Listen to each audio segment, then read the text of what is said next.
Welcome to the Voice of Creativity podcast. I'm Brendan White. Today we hear from Mike Troiano, my favorite writer on Medium, as well as a venture capitalist, several-time entrepreneur, and CEO of Ogilvy Interactive. He has a tremendous background for innovators and creatives alike. If hearing from people like Mike is valuable to you, please consider giving the channel a like or subscribe. We put out videos every week with people just like that. But without further ado, here's Mike. Mike, welcome to the podcast. Glad to be here, Brennan. Thanks for the invite. Yeah, man. So, as a writer, venture capitalist, Techstars mentor, I believe you went to Cornell, CEO, CMO, you have a lot of things in your history that we can talk about. I think you're a really good fit for this audience that's generally interested in hearing about innovation and creativity. So there's a lot of things I want to dive into. So hopefully we can just dive right in, if that's all right. Yeah, absolutely. Awesome. So I guess just to start, just to give everyone kind of a level playing field, can we give everyone just a little bit of background on the short story of Mike? The short story of Mike. Well, I'm an Italian kid from Rhode Island. I'm the first in my family to go to college. I went to Cornell. I almost failed out, and it was because I was studying something I didn't care about, and that was a life lesson, I think, that shaped my whole career. I had someone point me in the direction of advertising and marketing, and it just took. I left there, went to New York, and determined to get a job in advertising, and ended up being first a bouncer and then a bartender for it took a long time. And then eventually landed a... that counts. Bartender is advertising. Yeah. A guy who was also a Cornell football player ended up hiring me as an account executive. And I rose through the ranks in the advertising business. Eventually I got recruited out to California to work on Taco Bell. And then this is a weird thing, but I got into business school. I didn't want to take the GMAT, so I only applied to one place, and I ended up getting in, and so I came back east and went to business school. And after that, I worked for a guy named Martin Sorrell, who is the chairman of WPP Group, which is a big agency holding company, and I was kind of a global sort of troubleshooter for him. He would send me into situations, usually involving staff cost to revenue ratio inside various operating companies, and I would fix it. One of those was inside Ogilvy and Mather, and through a long chain of events, I ended up becoming the founding CEO of Ogilvy Interactive and built that as a global network for them. Woke up one day realizing I owned none of it and started my first agency called Brandscape down on Fulton Street in the city. Eventually sold Brandscape to a systems integrator called Primix in Boston. I came there, became the president of that company. It was a public company. Ran that for a few years. Then, I guess my big takeaway there was services business sell at 1 times revenue. And so if you want more, you need technology. And if you want to build technology, you need capital. And so the rest of the things that I did were sort of venture funded. I did a company called MCube in the text messaging space, sold that to VeriSign in 2006. It was a nice outcome. And then a company called Actifio. While I was at Actifio, I'd written a piece about one of our investors that sort of went viral on Medium, and I got a bunch of inbound calls from VCs saying, have you ever thought about coming to the dark side? And I said, no, not really. I reached out to a friend of mine who was actually on our board, this guy, Bob Hauer, and I said, hey, I've been approached with this. Do you think I'd be any good at it? And do you think I'd like it? And he said, yes, and come be my partner. So now it's about 5 years as on the investing side, happy to talk about this job, but it's like an absolute fucking privilege compared to, working for a living. And, I get to spend my time indulging my curiosities and talking to smart people and figuring out where to put my and other people's money. And except for the global pandemic and, 4 years of being run by a crazy person, things are good. Wow. Okay. So that's amazing. First of all, that was a great short summary of a quite incredible career. And then second of all, we have a lot more in common than I thought we did, which is awesome. I've done the bartender thing. We've both been in marketing and advertising. You have a lot more cooler stories than me, but I had the exact same work at an agency, realize I need to own something because I don't own any of this stuff, start my own thing path. So that's really cool. But if I may dive into a few of those points, because I think some of these things are cool. By my reckoning, just kind of mental math, I could be way off. But when you ended up being like the problem solver for Martin Sorrell, and then ending up as the CEO of Ogilvy Interactive, you must have been in your 20s, Yeah, probably. yeah. I was 28. My Damn. first CEO job was 28, and I was not ready for it, but I did my best. Well, getting it that early is amazing. How did you? I guess maybe you kind of answered that, but how do you get known? I guess the real answer is how did you get the previous job, right? How did you become the right hand man of such a powerful person? But one of the things you wrote about, we'll get into in a second, is stages of your career and how you get kind of recognized as a first step. How did you get recognized? Because it seems like that's incredibly early, and you're saying that at 28 you kind of achieved that from already being a reliable, um, problem solver. So how did Yeah, you get on everyone's radar? it's interesting. It's a great question. I've never been asked it before. I've done a lot of these things, but I was in a marketing class at HBS, and I had a great experience at Harvard, but they don't know shit about marketing, or they didn't at the time that I went there. It was just like they just really did not understand the use of emotion to change behavior, which is that's the whole thing, right? Other than that, but no, I so I had strong opinions, and I was not shy about communicating them. And one of my professors uh, one day reached out to me, and he was like, "Hey, listen, I'm on the board of WPP Group. I've really enjoyed our conversations in class and outside." Like, he was someone I really respected. Actually, went on to be the dean of the London School of Economics. Um, but he said, "I'm on the board of WPP, and I'm having dinner with Martin. Why don't you join us?" And I said, "Yeah, I'd love to meet Martin Sorrell." Like I had worked at Ogilvy, and I had actually met David. Like, he was like 147 years old at the time, but like, and he obviously despised Martin. And so, as Martin's guy, we didn't like drink brandy together or anything. But anyway, I had known him kind of by reputation. So I went to dinner with Martin, and we had a great conversation. And then I had signed on to go be a management consultant at Monitor Company. I had done that as a summer job, and it was just kind of what you did. Like, I was still trying to figure out like how to be a rich white person. And it seemed like all the really smart people were going into some form of consulting. Monitor was a good culture fit for me. And Martin called me the next day and was like, "Don't go be a consultant. Come work for me. Be my right hand guy. Like, we'll do. I'll send you on great adventures, and you'll learn and contribute. And he said, it's clear you love this business." And I'm like, "Yeah, well, I've been in a lot of relationships that were bad for me."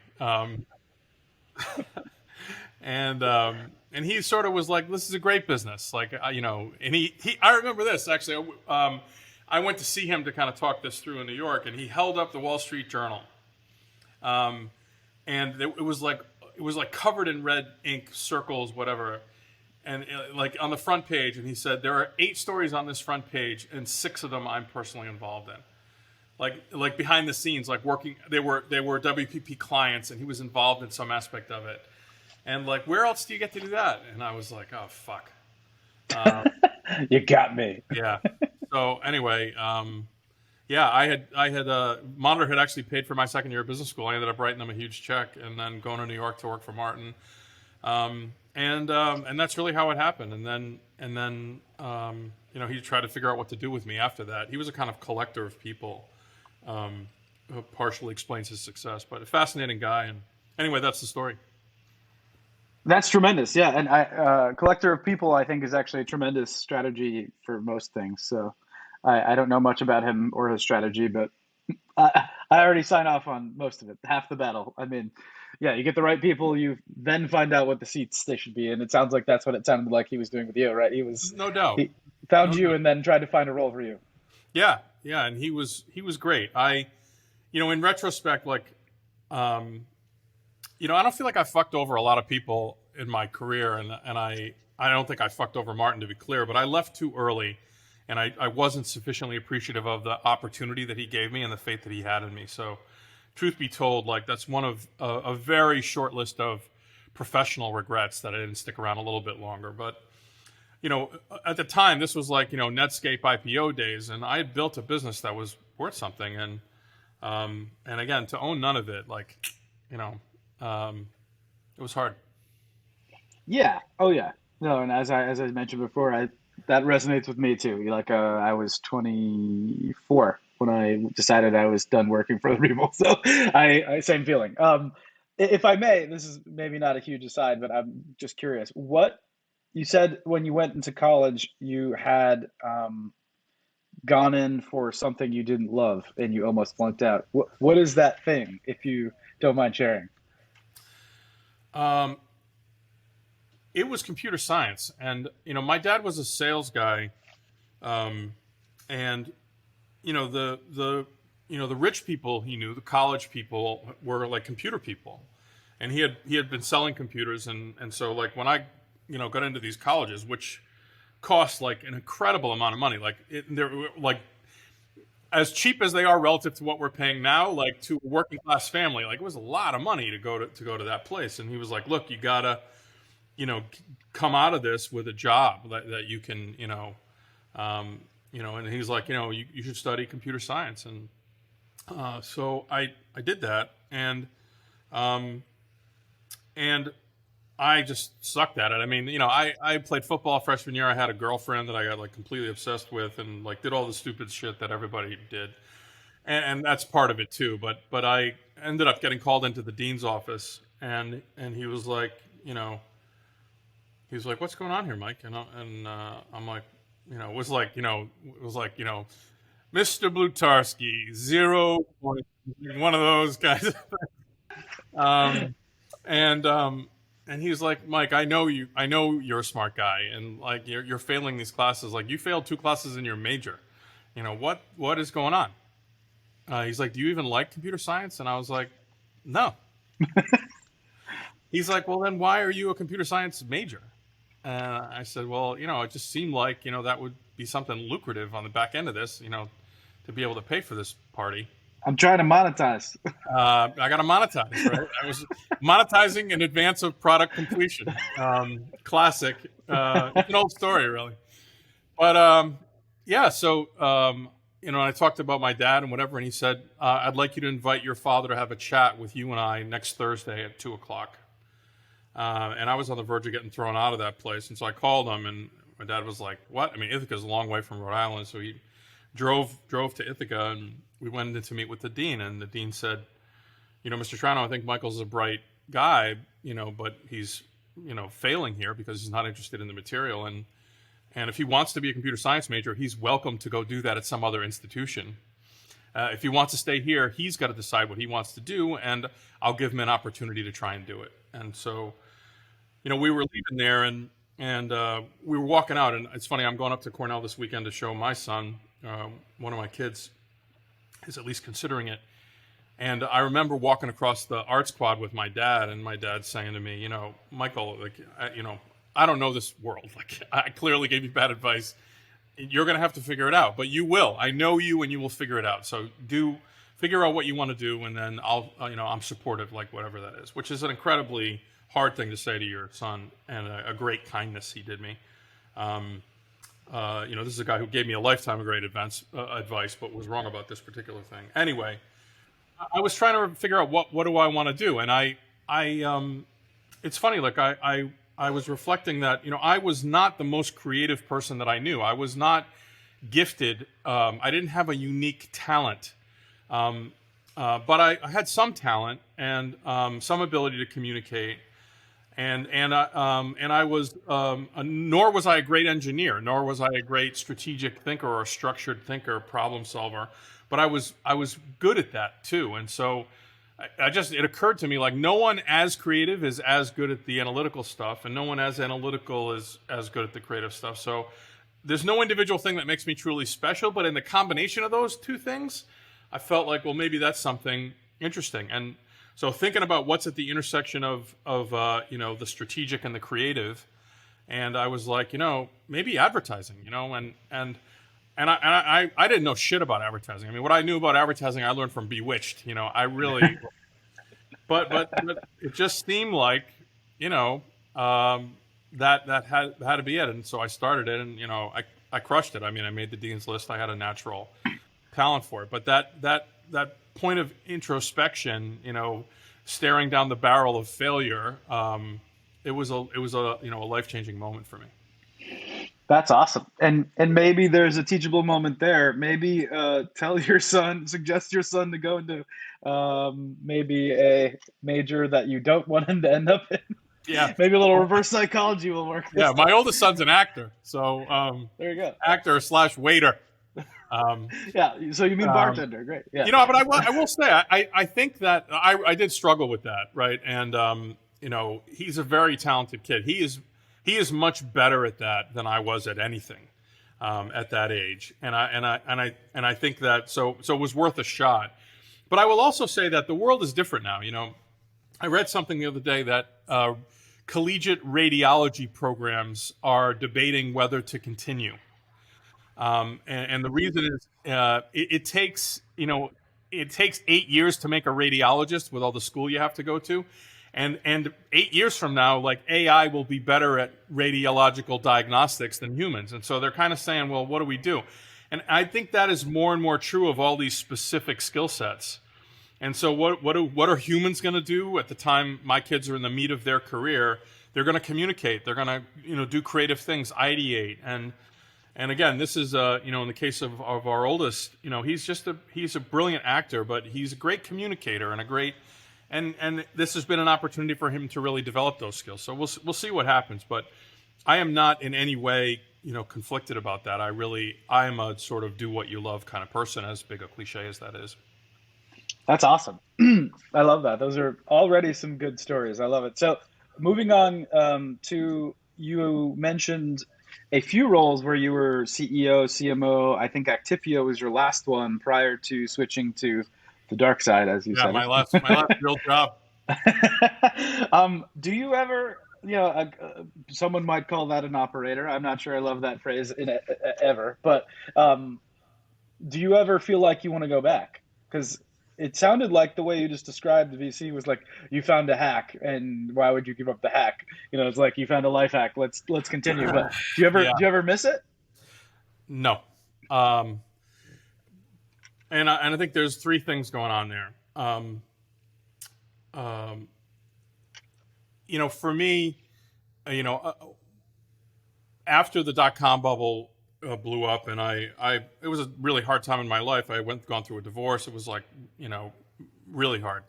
And I was sort of trying to figure out, well, what do I want to do? And again, I tried to sort of like be introspective about it. And one of the things that I figured out, Brennan, was like I was a good CEO, but I wasn't the best at that. I really gotten away from what made me really special, which was that creative, that intersection. I mean, I was a storyteller, and that was really the thing that I did better than almost anyone I knew. And I was like, I need to get back to that. And so from there, I was on a bunch of founding teams, but mostly in some kind of marketing role. I ended up a GM at MQ, but really running their mobile agency business, and that was sort of out of necessity. You do what you have to on a startup team, as you well know. But I really wanted to get away from that and get back into storytelling. Point one. Point two, for all the apparent variation in the arc of my career, like I've always been a storyteller. Like so the means by which I create value in the world is that the synthesis of ideas, the ability to distill narratives, the ability to change behavior. Those things are at the core of what I do, and I've in a way, all that's changed coming over to this side is the the means of value capture. So I'm really still creating value in the same way. I'm using my storytelling capability to reach out to companies and support them and gain an opportunity to invest in the deals that are competitive. And it's the same thing in so many ways. In the way I do the job, VC is one of these jobs that everybody does it in the way that you have to figure out the right way to do it for you. And for me, it's really just a different means of value capture for the same means of value creation. And that's the sort of spine of my career. And so I view it very much as a logical continuation. And having found that, why go back? The lifestyle is awesome. If you look at my career going back and forth between the agency side and the client side, as agency people call it, that's another one of these operator type words. Yeah, we need special lingo to feel special. Yeah, it's describing someone else through your own selfish lens. But part of that is like I loved, I would be on the agency side where you get like creative people and like you get to indulge a curious mind in a lot of different things and it's so fun and whatever. But eventually, you got so many ideas shot down and you feel like, I'm sick of making slides for somebody else to decide. And you go over to the client side and then like you sell whatever, 3/4 inch screws for like a year. And you're like, oh God, if I got to talk about screws one more time, I want to fucking shoot myself.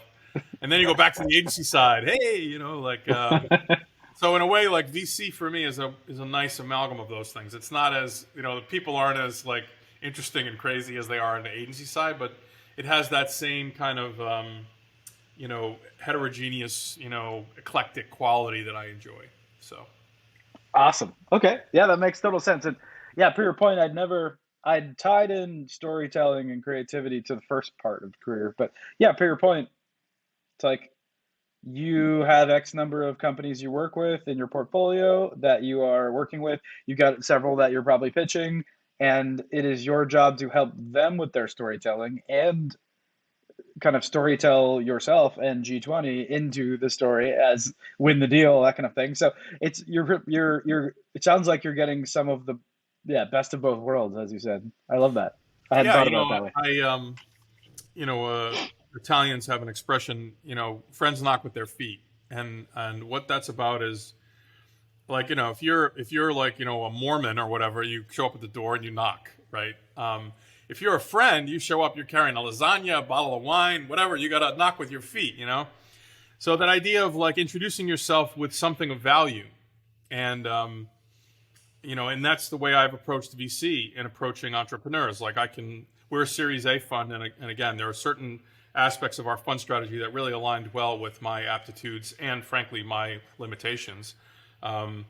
And one of them is, I get to reach out to seed stage companies who are typically at that inflection point where they've sort of figured out what they're doing, but aren't really communicating that to the world in an effective way. And I can show up and in an afternoon, I can do that, better than they've done it in most cases. And that's a really great way to, build relationships, I can speak to that firsthand. When you came to our Techstars class and workshopped 10 companies simultaneously, I still use that framework when talking about Cortex, like, what is it, almost 2 years later. So that is not just bluster. You are correct. For anyone listening who may be doubting that is absolutely right. Awesome. So for people who may not be super familiar with like early stage startups, you get in early, for lack of a better term. Series A is pretty early. Seed would be even earlier, but you're basically getting in when the company's really early. And so I have a few thoughts or questions for you around that. At what stage of the startup journey are the stakes highest? Is it highest right then when you have a great team and you great vision? Is that the essential component to having a killer outcome? And does the sink or swim moment come further down the line and you're kind of getting in, early before that, as far as you can tell? Wow, that's a hard question. I mean, the sink or swim moment is every day, It feels like every day from my side, but I'm hoping you have answers. Yeah. I mean, I somebody else put it this way, and I've always liked this formulation. Angels invest in teams, seed invests in products, A invests in businesses. If you're an A investor, you're really looking for smart people doing interesting things, and you write them a check and hope for the best. And you do that 100 times with the expectation that 80 of those are going to go to zero. Seed now you have a team, they have some early traction, maybe they have a preliminary product, you want them to build that product out, and they need capital to do that, hire engineers, kind of get things going, and really iterate towards, solving a problem the world actually has, number one, but two, demonstrating their ability to do so with a product that enables the company to scale, and that's really seed capital. And it's similar, it's not quite spray and pray, but it is, you're going to write a lot of checks, and the majority, 50, 60% are going to go to zero. But those that work obviously it's a fairly lucrative gig. And then, by the A, they have, we call it, we sometimes refer to it as early traction capital, meaning now they have a product and they've begin to, the sort of CEO is moving from selling everything him or herself to a place where they're trying to build a machine that sells it. Meaning, whether it's, inbound demand gen and inside sales and field sales organization, whatever. But they want to build a machine that sells and enables the thing to scale.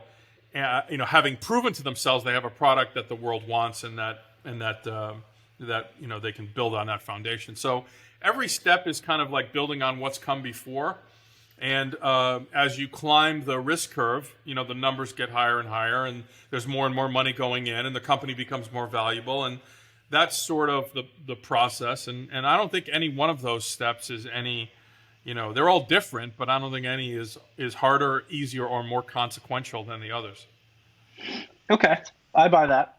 And so it strikes me, maybe this is too much of a stretch, but it strikes me that the way, the internal calculus that you would use as a VC to determine whether or not to finance an idea is similar to the internal calculus you'd use when writing something and deciding if this kind of initial creative idea I'm having is worth putting my time, effort, and sweat, tears, finger arthritis into. Is that fair to say? That's another really interesting question. It's something I have actually been thinking about, ironically. Like, when you invest in something, you're really trying to understand, first of all, are they solving a problem the world actually has? That is definitely the first gate. And then, is that a problem worth solving? Meaning, is it likely to deliver a venture scale outcome? There's plenty of businesses that are worth building to support, an entrepreneurial team. I'm not looking for those. I'm looking for businesses that are going to make a lot of money for the people who have given me money. And that's a different scale of outcome. So not everything, VC shouldn't be the default. And I think in some cases, in startup circles, it's seen as the default. And in my view, it really shouldn't be. Like, as an entrepreneur, a perfectly viable strategy to kind of keep it small and keep it all, meaning like build a little business. Like, if you build a business and raise very little capital and then sell it for whatever, 20, 30 million bucks, you're creating generational wealth for yourself. And you don't have to deal with some VC asshole like the whole time, So why do that, right? But there are some businesses that require lots of money, and then hopefully they have big outcomes. So, anyway, that notion, that it's all about like some external driver, and then you have to have a team that can execute and build towards it and whatever. But it's sort of outside-in formulation. In writing, I kind of oscillate back between writing things for me, because I have to get them out, or because I want to share something or communicate something, and trying to build audience. Like when I write for the blog for the fund, I am trying to help entrepreneurs solve a problem. So I recast that whole storytelling workshop that we went through way back in the day as a sort of blog post that stands on its own, how to tell a startup story on Medium. And people use it, and I get all kinds of really great nice notes from people that it was helpful, which is incredibly gratifying. But, I wrote a piece on how to name a startup because I had met someone and their name just sucked. And I just got tired of explaining to people how to do that. And so I wrote it down, through that lens. When I write on my personal blog, MikeTrap.com, which takes you to my Medium page, as much of that is just like I have something I want to share, or something I find interesting, and that kind of writing is an indulgence for me. It's a creative outlet, and I'm happy to talk about where that came from, kind of doubling down on writing in the last year. But for me, those are two very different. The genesis of those two outputs is very different in the way that I do them. Got it. Okay, that's cool. Yeah, that's good to hear because to me, yeah, it could have gone either way, and that's good to hear that it's kind of the opposite direction. And yeah, I'd love to dive into that because the Medium and writing thing because you're the reason I pay for Medium. I don't I'm not ashamed to tell you that. Usually I wouldn't tell people that, but I avoided paying for Medium until I was like, ugh, it's gating me, and I got to read more of these things. So congrats. They owe you $5 a month, I think it is. But it seems like you've got over 8,000 followers, which seems huge to me, especially for just like blogging essentially. And I don't again as a relative Medium noob who doesn't I'm not obsessed with it. I don't follow a ton of people.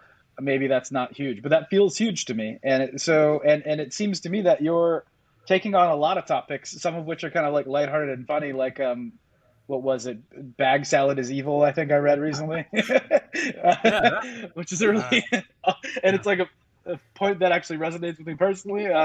But and like and more kind of serious stuff, like you said, like kind of work stuff, like your career and startup stuff and things like that. So yeah, I'd love to hear about what like how you got into it, why you've doubled down on it, and things like that, if you don't mind. yeah, sure. Um, I've always loved writing and been a writer, and that just comes from being a reader. Like I'm a voracious reader. Reading really, opened up the world to me. Um, I just grew up in a place where there were not a lot of books, and there was not a lot of people that were interested in anything, more intellectual than Gilligan's Island. Not to disparage, like I grew up with a lot of advantages and surrounded by great people, but just that was always a part of me that didn't seem to fit in. Um, and so I was always a voracious reader. And if you read enough, eventually you want to try and do that. And I think the foundation of any creative ability is good taste. And I was blessed with good taste that I read great stuff, and it began to shape the way that I wrote. I had a few people. The first was actually in my high school, a guy named Mr. Picano, who really taught me how to write, and not as the kind of indulgent, freewheeling prose of like a elementary school kid. Like, when I have kids from like 23 to 12. Like that's a whole nother podcast. Um, but they write for the joy of like collecting words and using vocabulary Yeah, and whatever to big be a writer. words, more Yeah, words. Yeah. yeah, yeah. To be structured in the way you approach an argument and to like have a point and like things like that. That kind of writing, I really got the foundation in high school, and I was always a big writer in college. I wrote a lot of stuff for me and for others. The only reason I got into business school was like I wrote a great application, and it wasn't the first application to that place I had written, by the way, on behalf of other people. But so anyway, and eventually you get away from it because writing takes time. And I just found myself like, through the pandemic, kind of trying to figure out, like everybody else, what's the point of all this? Like, and I'm 55 now, and I had just gotten to a place where like I said this to someone. I remember like this hit me one day. I said, I've kind of like forgotten who I wanted to be. Like for a lot of my career, I was making a living and like supporting this growing list of dependents. But just sort of there was something I wanted to be, and eventually you reach an age where you don't even fucking remember what that was, and that's sad, man. And so I was like, well, what is it? And I was like, I wanted to be a writer. Like I really wanted to write, and one day it just struck me, like, what it takes to be a writer? Sit down and write. Writing. That's right. Get after it. That's right. There was no magic to it, and so I just really started to commit to writing, and I started writing and then recording on this app called Racket, which is really a very low friction way to create these little audio podcasts. Racket.com, and I was writing pieces for that, and then publishing them on Medium and leveraging some of my stuff in Medium, and then I was like, I'm going to do 3 of these a week, for like 3 months, and just see what happens, and just dig it out, And that like was really educational, because I think, before I had always said, well, I write when I have something to say, which is not the way writers are. Writers write because it's time to write. And they It's a write their way job. to something to say. That's right. And so that for me was really the tipping point, is to say, I'm going to commit to a discipline of writing. And I'm going to, start with a germ of an idea and see where it takes me, and with the confidence that I'm going to find something. And when you see this sort of random collection, this junk drawer of ideas that is my Medium blog, a lot of it is just that. It is what are the things that I find interesting in the world around me, things I encounter, whether it be bag salad or Mick Jagger's night out in South Carolina, or the piece on career was someone asked me for advice, and I talk to a lot of people. I'm engaged in the world, and I think that's the other aspect of writing. When Instagram first came out, what I loved about it was not just the ability to produce these things, but it's sort of like it reconnects you to finding beauty around you. In a way, like, it was such a beautiful thing in the beginning. It's since been, whatever, perverted like everything else. But it was something beautiful about Instagram in those early days because of that. And writing, I find that writing mentality to declare I am a writer, and to be constantly looking for that inspiration in the way that you interact with the world. And you can always find something, that's worth really spending time on. The work of writing is less about inspiration and more kind of working the document. And I read a bunch of things that shaped the way I write in really significant ways over the course of that time, and I learned a bunch of stuff about how to build audience, and that's really what got me to where it is today. And it's really a pleasure for me, and I feel like it's enriched my life in ways that I'm very thankful for. That's awesome. And yeah, you tagged one of my favorite little quotes that I've seen on your Medium, and I was actually going to bring it up, but you already said it. So the write with the confidence that you can write your way towards something worth writing about, or something. Yeah. And to me, that's awesome, because that is, I'd say, probably, I'm sure I've got a ton of problems with my writing. I overwrite things, I complicate things, but I'd say that might be the biggest problem, because it keeps me from starting stuff. Yeah. Right? Yeah. It's like I whether it's a blog post for work, or whether it's a thing for the International Advertising Association, or what have you, it's just like, it's like I have all these thoughts, and unless I'm super passionate and I absolutely have a clear picture that other people are wrong about something, right? I can write endlessly if I feel like people have the wrong take on something, because it's very clear where I'm adding value. It's like, okay, I think you guys got this wrong. But to just put something out there like bag salad is evil, right? It's like, to me, I would second guess that to death, and it would never get out. It would never be published, ever. So the fact that you're like, okay, just pick a topic and get after it, I love that. And the cool part about that is it reminded me of the creativity faucet, if you're familiar with that concept. No. I think it was Neil Gaiman. I could be mixing the writer, but basically a lot of people have talked about a similar topic, but I think it was Neil Gaiman, the author, and Stephen King has talked about similarly. And that singer, songwriter, redheaded guy, pop British guy, whatever his name is. Yeah. Ed Sheeran. Thank you, Ed Sheeran. They all kind of talk about it the same way. They basically talk about it, how you turn on the faucet and gross, the faucet has been used in a while, gross brown water comes out, and you just need to pour stuff through the faucet until you start getting, clean, drinkable water. I love that metaphor. That's exactly the way it works for me, that I just start writing. Never start with a headline. I think that's what holds, like, for me, for years, that sort of had me up. I was trying to think, like, I need to, and again, this is Mr. Picano. I hear him in my head. Decide what you want to write, Michael. You have to kind of unlearn that to be a professional writer, right? Not to be that's composition. Like, writing is something different. And so I sort of will say, okay, this is a topic I found interesting. The bag salad one, just to use that because it's such an absurd example. Like, my wife and I have this ongoing, like, back and forth. She's a bag salad person. She can't make hot water, like, and I'm like a cook. Like, I love to cook. And so she brings these bag salads in, and I'm like, this stuff is evil. I fucking hate this stuff. Like, And she's like, it's not, it's a chance to have salad. Like, what are you going to do? Make a pizza, blah, blah, blah. So we go back and forth. And then I sat down. I'm like, my wife's a smart person, maybe she's right. Like, why do I think it's evil?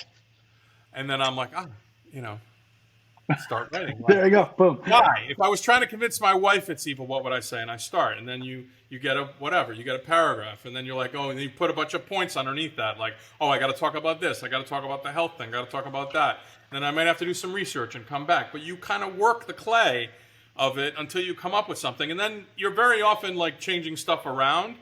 And then the last thing you do is figure out the point of it. And put a headline on it. And then you can go through and weed out anything that doesn't support that and put it someplace else. But for me, that is my process, and again, it's something I do for the pleasure of the process. Like, I always love I work with this guy, Neil Brownlee, who's probably the best copywriter I ever worked with. The guy was like just incredible. And I said to him, like, because I had always struggled to write, and I said, do you love to write? Thinking like maybe people who are gifted at this just fucking love doing it. And he said, no, I hate to write. He said, I love to have written, which is a great, which is genius copywriting in an answer, actually. Right, and so I do. I that pleasure of having written to produce an output like that post exploded today, which again I never would have imagined. But it is great to produce a product and have people respond to it. That is validation. But that is a piece, that in particular, as well as a whole bunch of other stuff that I really produced for the pleasure of producing it and to clarify my own thinking in some ways. I love that. Does your wife know that there's an entire article basically with you arguing with her? The first comment on that post is her, and the comment is, I feel attacked, period. Okay. As long as she knows she's like, you've said, okay, honey, right, and then you actually formulated your argument and posted it publicly. Yeah. That's awesome. That is, I said, well, the things that help us grow sometimes feel that way, hon. That was my response or something. I love it. Okay, so these have been really good stories, man. This is awesome. I've had a great time. One, I guess, final thought about that we just talked about is the idea that, the creativity faucet or kind of writing confidently towards the topic and kind of trusting yourself to find your way out. Do you think that can be extrapolated to any creative pursuit, right? Because people listening are not necessarily writers, but generally have some sort of creative profession or creative interest, right? And so whether you're coming with an ad campaign, you need to be creative. Coming up with I was a music major at Vassar. Speaking of things professions you don't, undergrad degrees you don't use. All those types of things. I feel like that might actually be kind of more universally acceptable, not just to writers, right? It seems applicable to everybody. Yeah, I do think that, and I use the Instagram example. I think all creative people are plugged into the world around them, looking for inspiration and looking to be moved and trying to I think a great artist is someone who can make the personal interesting by exposing the universal in it. That's the essence of the artists I respect, the Bruce Springsteens and they take something personal, truly personal, intimate, and they communicate it in a way that others can see themselves in it, because of the honesty of it. It takes courage to do that. But you have to be plugged in to get that moment of inspiration and to start. But like, even if you look at, the great masters, Picasso will do 50 studies of something before he sits down to paint it, right? So even them, like, maybe he sees a bull and he's like, boy, that bull is a fucking unbelievable animal. And he starts with a line or whatever, and then he'll go through multiple iterations and then get to a place where he has an idea, and then it goes. But it starts with, boy, a bull is fucking awesome. And that's someone that's out in the world and he sees the bull, and like, everybody saw that bull. Everybody's seen a fucking bull. But he saw it and was like, wow, bull. And it starts with that. So I think you have to be plugged in that way, and then you can undertake a process to surface the art or something beautiful from what whatever path you started down. I love that. And that ties back exactly to your Instagram thing. Yeah. Kind of training people to see beauty wherever they are. I guess in this case, see interesting things, Yeah. see an angle, someone might call that. That's cool. I love that. Find ideas, farming ideas, look for ideas in the world. And just if you're inspired or moved by something, to be in touch with that sense of interest or engagement. Like usually if something turns that on in you have the potential to turn it on in others. I believe that. I love that. Well, Mike, this has been tremendous. I think that's a perfect thing to end it on. And thank you for coming. As we're rolling these out, we've got 20 episodes in the can, several of them published. We're going to start inviting people back. Open invitation. Anytime you want to talk about anything, you're welcome back. It's a pleasure. Always to talk with you, Brendan. Thanks for the time. Yeah, man. So if you enjoyed that podcast, if you like creativity and topics like that, or if you work in a creative field, you'll definitely love the IAA, the International Advertising Association. You should check them out at iaaglobal.org. The IAA is one of the oldest running since 1938 associations for creative professionals, and it's currently acting as the global compass, sharing information like this, gathering cool minds like you've just seen to chat and to understand exactly what's happening today. So I encourage you to go check them out, iaaglobal.org.